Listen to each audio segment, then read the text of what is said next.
प्रकृति माने अपना स्वभाव। जिस आदमी को अपने स्वभाव की, अपने नेचर की जानकारी नहीं है, वो दुखी रहेगा, हमेशा नुकसान उठाएगा। अपनी औकात कहते हैं ना, औकात, जद, हद, लिमिट, मर्यादा, संयम, कंट्रोल, होश, हवास, कुछ भी कहो। तो जो आदमी अपनी हद को नहीं जानता है वो मूर्ख होता है, दुखी रहता है। और आजकल 98% आदमी ऐसे ही हैं जिनको अपनी हद का पता नहीं, अपनी औकात का पता नहीं। दूसरे को देख करके होड़ कर रहे हो। पड़ोसी को देख लिया कि गाड़ी ले आया तो वो भी गाड़ी ले आया। अब ये नहीं देखा कि पड़ोसी गाड़ी किस लिए लाया है, उससे मतलब नहीं है। पड़ोसी तो गाड़ी लाया है, गाड़ी से पैसे कमा रहा है, डॉक्टर है, इंजीनियर है, प्रोफेसर है, बहुत बड़ा बिजनेसमैन है, उसको बिना गाड़ी के घाटा पड़ता है, तो गाड़ी लाया है जिससे वो और नोट कमाएगा। और ये ठन पाल, मदन गोपाल, गाड़ी के लिए खर्चा है नहीं और गाड़ी ले आया। औकात है नहीं, दम है नहीं, क्षमता है नहीं, कैपेबिलिटी है नहीं, कैपेसिटी है नहीं, मेंटेन करने की कोई, ऑर्गेनाइज करने की कोई मेंटेलिटी भी नहीं है, कुछ भी नहीं, बस होड़ है। बन के ठन के चलेगा। अरे साहब, वो गाड़ी में आए, रेंज रोवर गाड़ी में आया था साहब। एक लड़का वो रेंज रोवर गाड़ी ले आया, 2.25 करोड़ के करीब आदि। मैंने इस प्लास्टिक में 2.25 करोड़ रुपए डाल करके तेने कौन सा समझदारी का काम किया? मैं क्या खास है इसमें? बोले आप बैठो, मैं आपको बैठाने के लिए आया हूं। मैं बैठा था, मुझे तो उसमें कुछ खास लगा नहीं।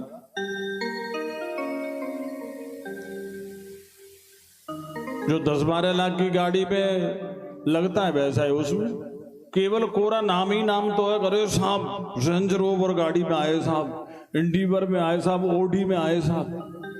मूर्ख हैं ये लोग। और इस प्लास्टिक में खाम का पैसा ब्लॉक करना, मकान में खाम का पैसा ब्लॉक करना। मैं बीकॉम में पढ़ता था, मेरे साथ में जो लड़के थे वो बिजनेसमैन थे ज्यादातर, उनमें से बहुत पैसे वाले लड़के थे, उनके मकान ढंग के नहीं थे। कुछ तो ऐसे थे जो किराए पे रहते थे, जिनके पास में करोड़ों रुपए की संपत्ति थी, फिर भी मकान। मैंने कहा तुमने मकान क्यों नहीं बनाया? बोले यार खामखा का पैसा ब्लॉक होगा इसमें, मकान से कोई पैसे थोड़ी कमता है। वो मूर्ख होता है जो मकान में पैसा लगाता। समझदार वो है जो पैसे से पैसा कमाए,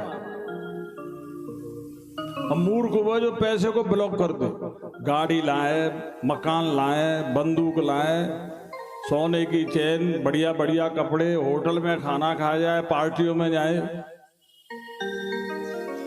लेने के न देने के, और देखो लोग पथेने के। हरे राम हरे राम राम राम हरे हरे, राम हरे राम राम राम हरे कृष्ण हरे कृष्ण कृष्ण कृष्ण हरे हरे कृष्ण हरे कृष्ण। अपनी प्रकृति को जाने, अपनी नेचर को जाने, ये भी जाने कि मैं कहां पर कमजोर हूं, उस कमजोरी को दूर करे।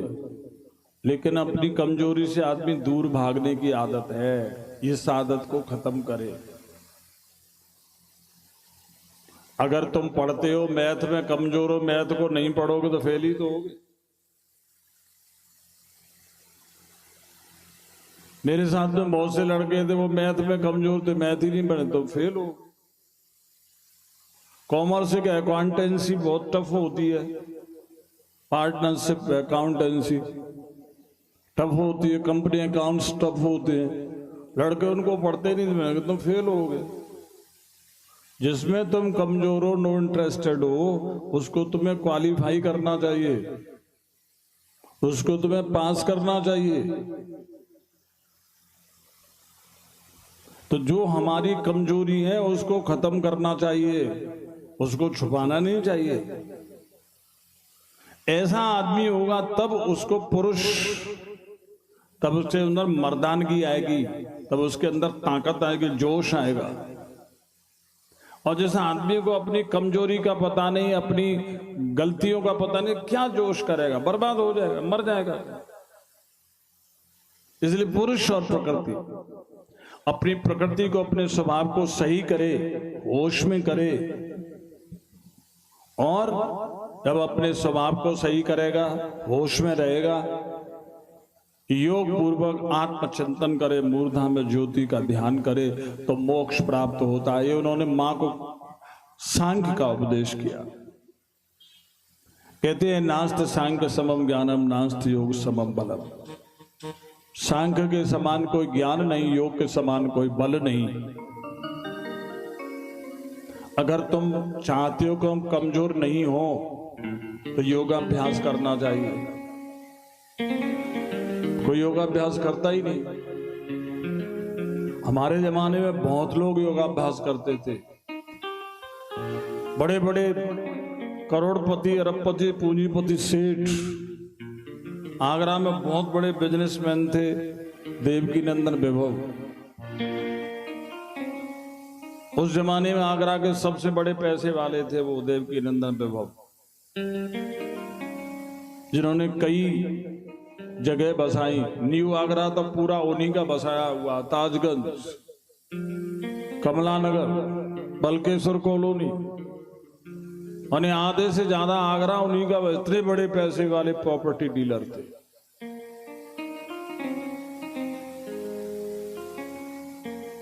किन्हीं प्रोफेसर से उनकी जानकारी थी, उन प्रोफेसर ने मेरा नाम बताया तो वो मेरे पास आए, जबकि इतने बड़े पैसे वाले थे, वो काफी एजेड भी थे। मुझसे तो कम से कम वो 60 साल बड़े थे, बुढ़े थे जब मेरे पास आए।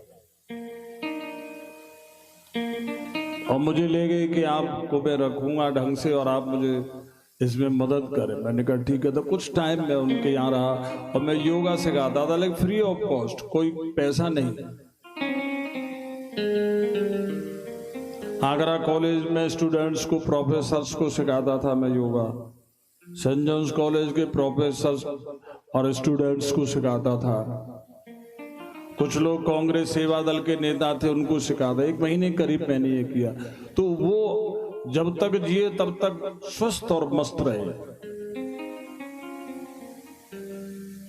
ये बड़े बड़े एक्टर्स तुम देखते हो ना, सब योगा करते हैं, चाहे सुपरस्टार हो और चाहे डुपर स्टार हो, सब योगा करते हैं, तभी तो फिट रहते हैं। चाहे एक्ट्रेस हो, सब योगा करते हैं। इसलिए नास्त योग समम बलम। अगर शरीर को सही रखना है तो योगाभ्यास करना चाहिए डेली, चाहे खाओ चाहे मत खाओ, लेकिन योग के बिना मत रहो। आखिरी सांस तक योग करना चाहिए, प्राणायाम और योग क्रिया।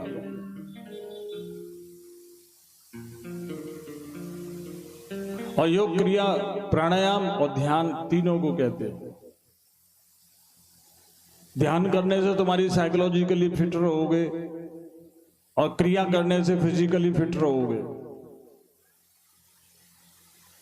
तो क्रिया और ध्यान दोनों करना चाहिए। आजकल कुछ नहीं करते, चमड़ी को सजाते रहते हैं। लड़कों को देखो तो चमड़ी को सजा, घंटों तो बालों को सजाते ही रहते। मूर्ख हो गई पब्लिक।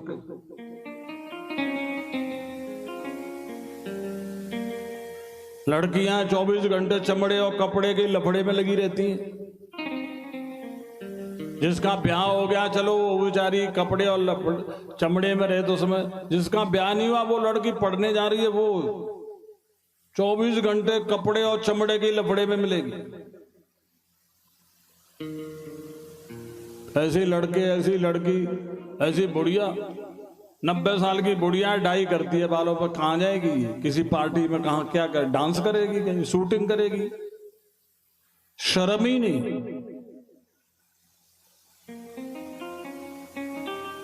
वीर कारण सब काहू सो, कारण सब काहू सो, वीर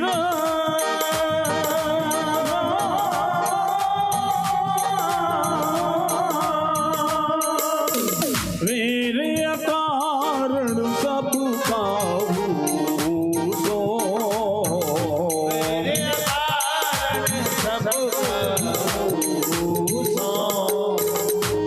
कर हित अनहित ताहू सो,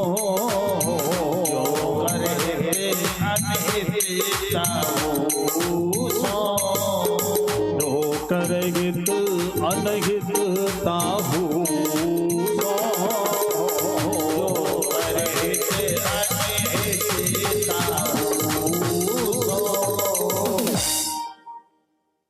तो इन बालों पे और चमड़े पे और कपड़े में दिमाग खराब नहीं करे, टाइम खराब नहीं करे, जिंदगी खराब नहीं करे, आदत खराब नहीं करे, रिश्ते खराब नहीं करे। योगाभ्यास पर ध्यान दे, अपने खाने पीने पर ध्यान दे, अपने दिनचर्या पर ध्यान दे और योगा और ध्यान करे। किसी भी एनी हाउ तुम जिंदगी जीना सीखोगे। और ये चमड़े को सजाने में लगे रहे, घंटों होठों को सजाने, घंटों आंख को सजाने, आंख के ऊपर जो भौं इनको ही सजाने में लगे रहे। और तुम नहीं जो व्यास गद्दी पर बैठते हैं, ये दुष्ट व्यास भी, क्योंकि ये भी कुकर्मी है ना। व्यास गद्दी पे बिना श्रृंगार के बैठना चाहिए। इसको खिजाब कहते हैं उर्दू में। इस्लाम में भी जो मौलवी है, मस्जिद पे रहता है, नमाज अता करता है, कुरान शरीफ पढ़ता है, उसको खिजाब करने की जरूरत नहीं है। क्यों राजू भाई? खिजाब लगाए तो मौलवी नहीं है फिर। और यहां व्यास गद्दी पर वो ही बैठेगा नंबर 1 का कुकर भी।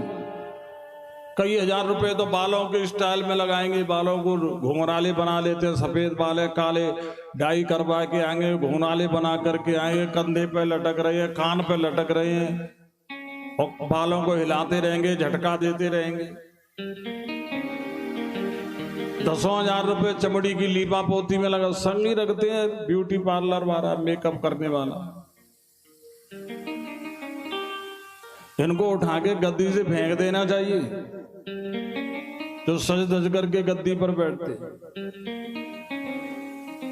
यहां तो आचार विचार की जरूरत है। चमड़े के कपड़े का, बालों का, खाल का क्या मतलब है भाई? खाल को और बाल को सजा करके बैठ गए हैं, कोठे पे रहना चाहिए, गद्दी पर क्या मतलब? बीच ही वेद धर्म दुगिले,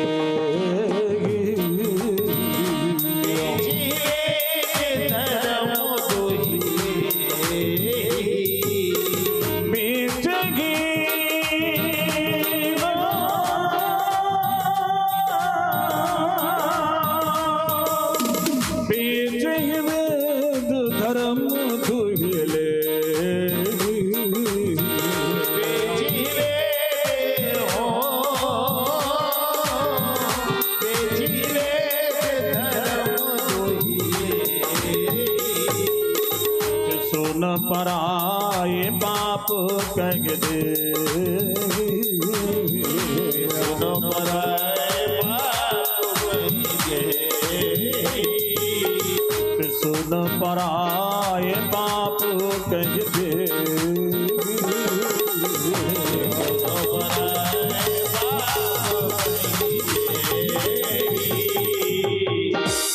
इसलिए अपनी प्रकृति को सही रखे, अपनी आदतों को सही रखे, अपने खान पान को सही रखे, योगाभ्यास करे।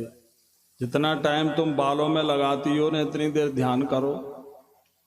जितनी देर तुम अपने चमड़े को लीपा पोथी में लगाते, इतनी देर योगाभ्यास करो।